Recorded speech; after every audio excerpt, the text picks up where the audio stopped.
ସବୁଥିରୁ ଦୁର୍ଭାଗ୍ୟର କଥା ହେଲା ଯେ ଲୋୟର ସୁକ୍ତେର ଇରିଗେସନ ପ୍ରୋଜେକ୍ଟ ସମାପ୍ତ ହେବା ପୂର୍ବରୁ ତତ୍କାଳୀନ ମୁଖ୍ୟମନ୍ତ୍ରୀ ନବୀନ ପଟ୍ଟନାୟକ ଆସିକି ତାକୁ ଉଦ୍ଘାଟନ କଲେ।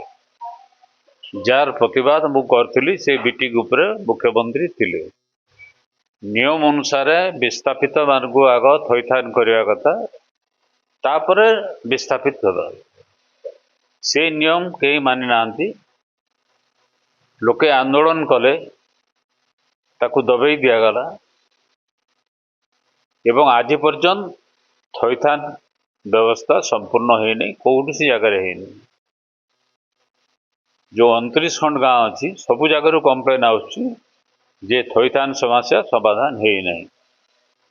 से कलेक्टर को कही मु लेखिकी जे आपण ऑफिसर और विस्थापित मान डाकिक सभा करूँ, मीटिंग करूँ, आलोचना करूँ एवं जहाँ जहाँ असुविधा अच्छी अति तुरंत दिज्व।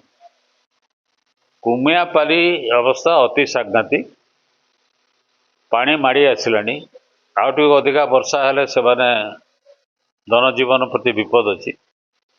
किंतु कलेक्टर सांगे मु जहाँ कथा होती से कहले ये नियम अनुसार कुमियापाली लोक आउ किसी पाइबा कथा नुहे, तमाने प्रशासन मानवाई प्रस्तुत नुहे जे आउ किसी किसी कर्तव्य बाकी रही जाइए।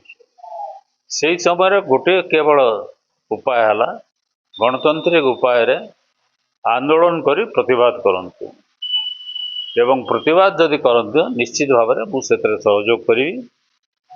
प्रतिवाद बिना एवं से प्रतिवाद भी खाली जिंदाबाद मुर्दाबाद रे हब नहीं, भयंकर रूप नवा कथा डुंगरीपाली जमी होता से भाया हवा कथा, तेज जा लोके न्याय पाइपर।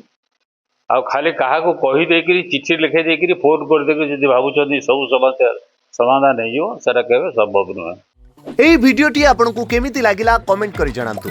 धरित्री लाइव रो यूट्यूब एवं फेसबुक चैनल को सब्सक्राइब करंतु। अधिक खबर पई लॉगिन करंतु www.dharitri.com।